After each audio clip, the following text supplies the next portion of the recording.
एक बार की बात है, एक पुरानी झोपड़ी में अपनी पत्नी के साथ रमेश नाम का एक बांस काटने वाला रहता था।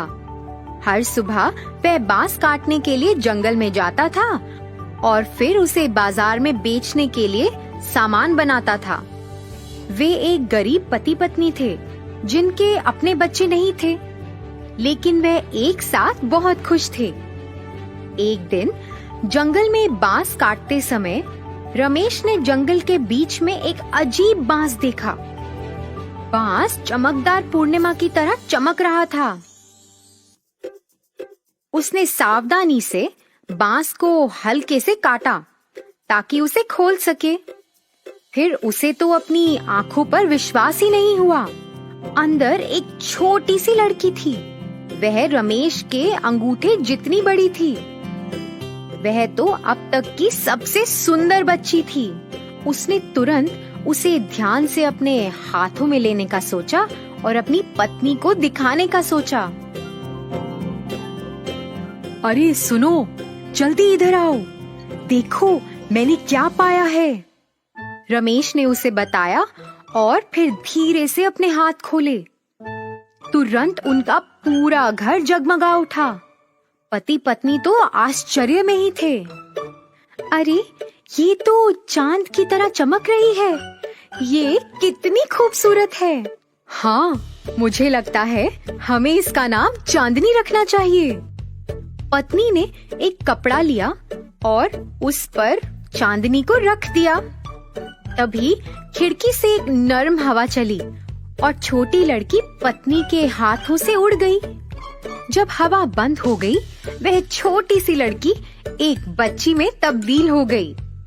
दोनों एक दूसरे को देखकर हैरान रह गए। जल्द ही वह बहुत अमीर हो गए। उन्होंने चांदनी को एक शानदार जीवन दिया। कुछ ही समय में चांदनी सबसे खूबसूरत औरत बन गई थी। लेकिन बांस काटने वाले की और भी चिंताएं थी। गांव वाले उससे अपने घर की सबसे खूबसूरत लड़की के बारे में पूछते रहते थे। एक रात जब चांदनी सो गई थी, तो रमेश ने अपनी पत्नी से बात की। उसने उससे कहा कि वह हमेशा तो घर पर नहीं रह सकती है। अब शादी तो उसकी करानी होगी।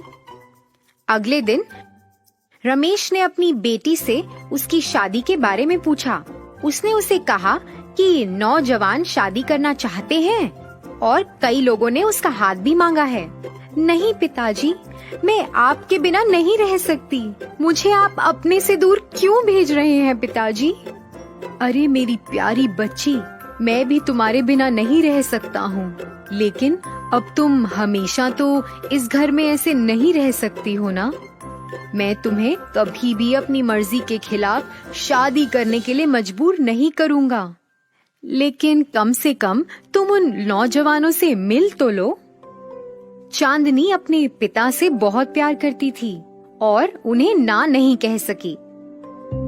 अगले दिन 5 युवा चांदनी को देखने के लिए आए। वह सभी उससे अपनी नजरें हटा ही नहीं सके। वह इतनी खूबसूरत जो थी।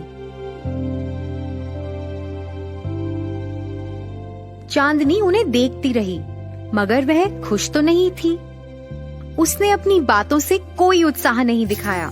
मैं चाहती हूँ आप सभी अलग अलग जगह जाएं और ये चीजें प्राप्त करके मेरे पास लाएं। मैं केवल उसी से शादी करूंगी जो मेरी मांगों को पूरा करे। पहले युवा को चांदनी ने एक साधु से पत्थर का बना एक कटोरा लाने को कहा, जो चांदनी से भी ज्यादा चमके। दूसरे युवा से उसने पूर्वी समुद्र के पास सबसे ऊंचे पहाड़ के शिखर पर उगने वाले एकमात्र पेड़ की एक शाखा लाने को कहा। इसकी जड़ें चांदी की बनी होती हैं और शाखाएं सोने से बनी होती हैं। उसने तीसरे युवा से चीन जाने को कहा और आग के चूहे की खाल लाने के लिए कहा। चौथे युवा से उसने गहने लाने को कहा, जिसमें 7 रंग थे। यह तो एक अजगर के सिर पर पड़ा था। आखिरी युवा को उसने एक चिड़िया लाने को कहा, जिसके पेट में एक शंख है।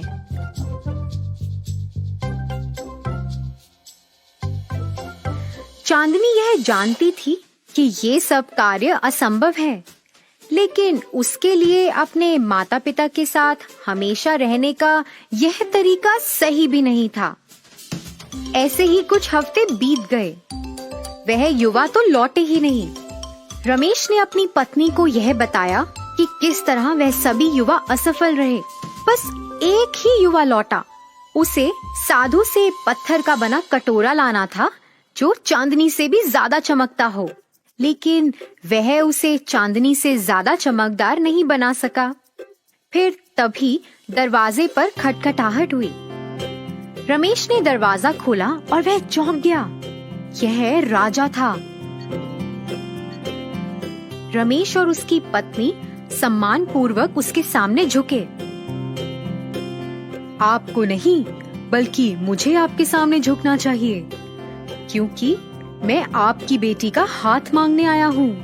मैंने उन चीजों के बारे में सुना है जो उन्होंने मांगी हैं, और मैं उनसे बात करना चाहता हूँ और यह पता लगाना चाहता हूँ कि आपके आशीर्वाद से मेरे लिए उसके पास क्या कार्य हो सकता है। राजा चांदनी को देखने के लिए बहुत उत्सुक था और इंतजार करने लगा। जब वह अपने कमरे से बाहर निकली तो वह तो उसकी सुंदरता पे फिदा हो गया। उसने अब उससे शादी करने की ठान ली थी, लेकिन चांदनी को कुछ कहना था। देखिए राजा जी, मुझे पता है कि आप मुझे कुछ भी दे सकते हैं, मेरी सभी ख्वाहिशों को पूरा कर सकते हैं, इसलिए मैं आपसे केवल एक चीज ही मांगती हूँ। मेरी इच्छा ये है कि मैं शादी नहीं करना चाहती और आप मुझसे यह कभी ना पूछिए। यदि आप ऐसा चाहती हैं, तो मैं आपकी आज्ञा का पालन करूँगा, लेकिन क्या आप मुझे अपना दोस्त बना सकती हैं? फिर इसी तरह राजा और चांदनी दोस्त बन गए और अक्सर मिला करते थे और गपशप किया करते थे। चांदनी के पिता ने भी बाकी युवाओं को घर में आने नहीं दिया। वे अपनी बेटी को परेशान नहीं करना चाहते थे। एक रात जब वे चांदनी के कमरे में गए, उन्होंने देखा कि चांदनी खिड़की के पास बैठी थी। वह चांद को घूर रही थी और उसकी आंखों में आंसू थे। रमेश ने उससे पूछा, पिताजी, एक सपना है जो मुझे हर रात आता है। मैंने आपको कभी नहीं बताया क्योंकि मैं नहीं चाहती थी कि आप चिंतित हो। मुझे ये सपना आता है कि चांद से कुछ लोग यहाँ आए हैं और वह मुझे लेकर जा रहे हैं। और कल रात मैंने एक आवाज सुनी और उससे मुझे पता चला कि वह दिन आ गया है। इस महीने के 15वें दिन वह मुझे लेने के लिए आएंगे, तो मुझे आपको छोड़ना पड़ेगा। रमेश यह सुनकर परेशान हो गया था। उसने अपनी प्यारी बेटी को सुलाया और फिर चांद को देखा। इतने सालों में उसे पहली बार महसूस हुआ कि चांद थोड़ा सुस्त लग रहा है। वह चमकदार बिल्कुल भी नहीं है, मानो किसी ने चांद का प्रकाश छीन लिया हो। उसे अपनी बेटी की चिंता हो रही थी। उसने तुरंत राजा को संदेश भेजा और उसकी मदद मांगी। राजा ने पत्र पढ़ा और फिर कसम खा ली कि कोई भी चांदनी को उससे दूर नहीं लेके जा पाएगा। 15वें दिन राजा ने चांदनी के घर के बाहर 2000 सिपाहियों को खड़ा कर दिया। वह सब अपने तीरों के साथ तैयार थे। रमेश चांदनी को तहखाने में ले गया, जहाँ उसकी माँ उसके पास थी। उसकी रक्षा करने के लिए हर कोई तैयार था। तभी अचानक एक तेज रोशनी चमकी। एक सुंदर गाड़ी ने इसके आसपास कई छोटे परियों के साथ उड़ान भरी। अचानक चांदनी ने अपनी आंखें बंद कर लीं और संगीत की ओर उड़ चली। वह अपने तहखाने से बाहर निकल गई। वह अपने तहखाने से बाहर उड़ती चली जा रही थी और उसके माता पिता उसके पीछे पीछे भाग रहे थे। परियों ने चांदनी को एक चांदी के चमकदार पंख के साथ छुआ। चांदनी के कपड़े भी बदल गए। वह कपड़े सफेद रंग के हो गए थे। उसने अपनी आंखें खोली। वह अपने माता पिता के पास गई। पिताजी, आपने मेरी इतनी देखभाल की है, लेकिन अब मुझे अपना कर्तव्य निभाना होगा। मुझे अपने लोगों के पास वापस जाना होगा। चांदनी बेटा, मैं कुछ समझा नहीं। चांद सुस्त है क्योंकि मैं यहाँ पृथ्वी पर हूँ। मैं एक चांदनी हूँ। मैं दिन के दौरान भटक गई थी और भूल गई थी कि मैं कौन हूँ। फिर मैंने पृथ्वी पर पैर रखा था। मैं खो गई थी, इसलिए मैं आराम करने के लिए बांस के पेड़ पर बैठ गई और आपने मुझे ढूंढ लिया था। तो बेटा, अब तुम चली जाओगी? तुम क्या हमें दूर छोड़कर चली जाओगी?